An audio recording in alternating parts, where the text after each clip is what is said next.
రాకాలోకంకి స్వాగతం. ఈ కంటెంట్ మీకు నచ్చినట్టయితే లైక్ చేయండి, మీ బంధుమిత్రులకి షేర్ చేయండి. ఇప్పటివరకు సబ్స్క్రైబ్ చేసుకోకపోతే సబ్స్క్రైబ్ బటన్ని నొక్కండి, అదేవిధంగా బెల్ ఐకాన్ కూడా తప్పనిసరిగా నొక్కండి. జై హింద్ మిత్రులారా. స్థానిక సంస్థల ఎన్నికలు, ముఖ్యంగా అర్బన్ లోకల్ బాడీస్, నగర పురపాలక సంస్థలకు సంబంధించినటువంటి ఎన్నికల ఫలితాలు దాదాపుగా ఒక కొలిక్కి వచ్చాయి. ఈ వీడియో చేసే సమయానికి ఫైనల్ ఫిగర్స్ రాలేదు, కానీ కొంచెం అటు ఇటుగా దాదాపుగా ట్రెండ్ క్లియర్ అయిపోయింది. 116 పురపాలక సంస్థలు, మున్సిపల్ కౌన్సిల్స్కి సంబంధించి 2569 స్థానాలకు, వార్డ్ కౌన్సిల్ మెంబర్ స్థానాలకు ఎన్నిక జరిగింది. అదేవిధంగా 7 మున్సిపల్ కార్పొరేషన్స్, ఈ 7 మున్సిపల్ కార్పొరేషన్లకు సంబంధించిన 412 మంది కార్పొరేటర్ల ఎంపిక జరిగింది. దీని తరువాతి పర్వము మేయర్ ఎంపిక ఉంటుంది. అయితే ముఖ్యంగా ఈసారి ఎన్నికల్ని గనక గమనించినట్టయితే కాంగ్రెస్ తన ఆధిపత్యాన్ని గ్రామ పంచాయతీల్లో ఏ రకంగానైతే నిలబెట్టుకోగలిగిందో, గ్రామ పంచాయతీల్లో అయితే కనీసము గెలిచినటువంటి చాలామంది రెబెల్స్ మా వాళ్ళే, ఇండిపెండెంట్లు మా వాళ్ళే అని చెప్పి కొంత సంజాయిషి ఇచ్చుకుని చెప్పుకోవాల్సి వచ్చింది. కానీ పార్టీ గుర్తుపైన జరిగినటువంటి ఎన్నికల్లో కాంగ్రెస్ పార్టీ చాలా స్పష్టంగా సగం కన్నా ఎక్కువ స్థానాల్ని గెలుచుకుంది.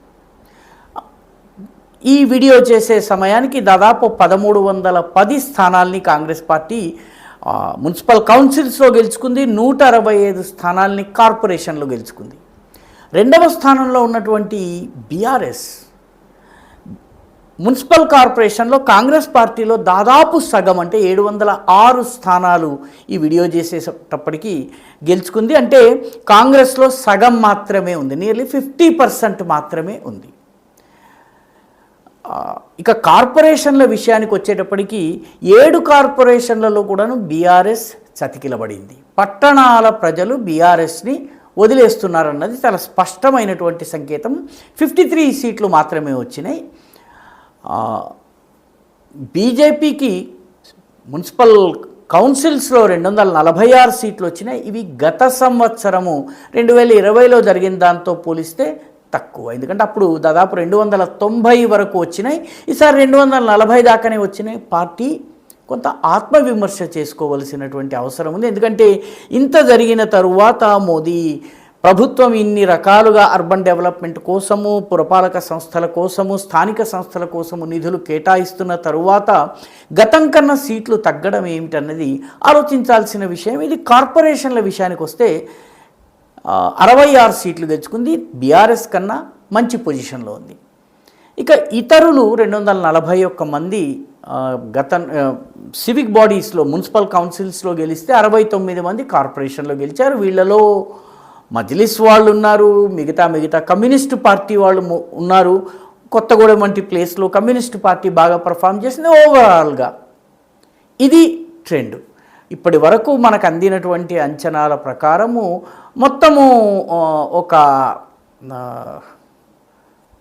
26 చోట్ల హంగ్ కౌన్సిల్స్ ఏర్పడ్డాయి. మేయర్ స్పష్టంగా ఎంచుకోవడానికి కావలసినటువంటి మెజారిటీ లేని పరిస్థితి ఉంది. ఆలియాబాద్, జహీరాబాద్, కేసముద్రం, కోహీర్, వేములవాడ, మహబూబాబాద్, గద్వాల, నర్సాపూర్, ఆలంపూర్, ఇస్నాపూర్, బెల్లంపల్లి, అమరచింత, జనగామ, మెదక్, అదేవిధంగా ఆసిఫాబాద్, జిన్నారం, జమ్మికుంట, ఖానాపూర్, మొయినాబాద్, బోధన్, ఇంద్రేశం, కాగజ్ నగర్, మరికొన్ని స్థానాల్లో ఏ పార్టీకి మెజారిటీ రాలేదు. ఇక్కడ ఇండిపెండెంట్లు, ఇతరులు, కొన్ని చోట్ల మజ్లిస్ సభ్యులు, కొన్ని చోట్ల వామపక్షాల సభ్యులు కీలకమైనటువంటి పాత్ర వహించబోతున్నారు. వీళ్ళే కాకుండా కోఆప్షన్ సభ్యులు ఉంటారు. గెలిచినటువంటి ఎమ్మెల్యేలు, ఎమ్మెల్సీలు, ఎంపీలు, రాజ్యసభ ఎంపీలు, వీళ్ళు కూడా కోఆప్షన్ ఇవ్వడం ఉంటుంది. దాన్ని బట్టి ఎక్కువ సీట్లను గెలుచుకునేందుకు, ఈ 26 స్థానాల్లో అత్యధిక స్థానాన్ని గెలుచుకునేందుకు కాంగ్రెస్ పార్టీ ఖచ్చితంగా ప్రయత్నం చేస్తుంది.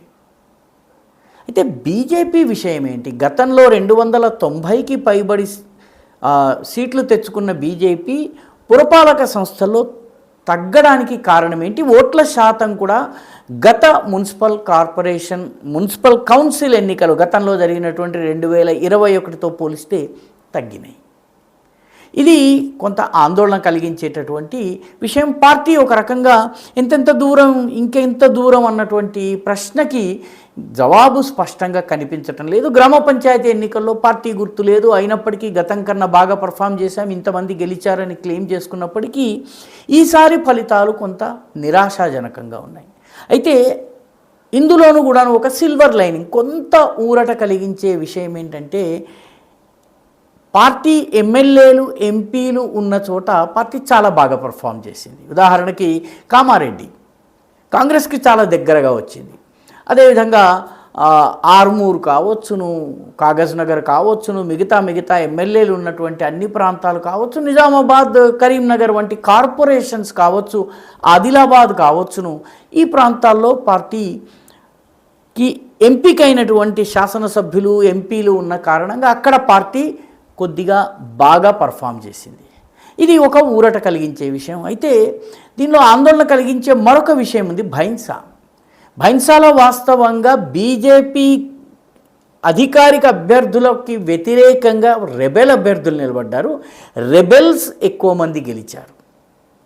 అంటే పార్టీ ఎన్ని గెలిచిందో దాదాపు అంతకన్నా ఒక సీటు ఎక్కువే రెబెల్స్ గెలిచారు. కాబట్టి ఈ విషయాన్ని సర్దలేకపోవడం ఇది కొంత ఆశ్చర్యం కలిగించేటటువంటి విషయం. ఎందుకంటే స్థానిక సంస్థలు ముఖ్యంగా పట్టణ ప్రాంతాల్లో బీజేపీకి బలం ఉంటుంది. భైన్సా ఒక రకంగా బీజేపీకి కంచుకోట వంటిది. అక్కడ ఈ అభిప్రాయ భేదాలు ఉన్నప్పుడు వాటిని సర్దేటటువంటి ప్రయత్నం జరగకపోవడము ఒకంత ఆందోళన కలిగించేటటువంటి విషయము.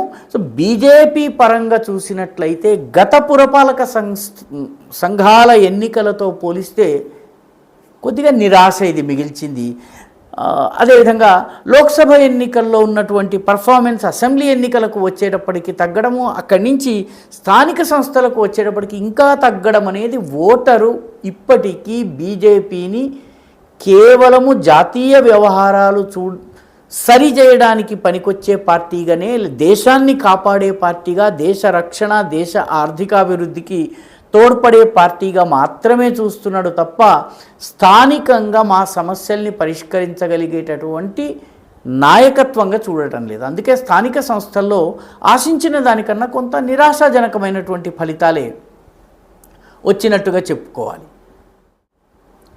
ఈ వీడియో మీకు నచ్చినట్టయితే లైక్ చేయండి, షేర్ చేయండి, ఈ ఛానల్కు సబ్స్క్రైబ్ చేయండి, మీ అభిప్రాయాన్ని కమెంట్ల రూపంలో తప్పనిసరిగా పంపించండి.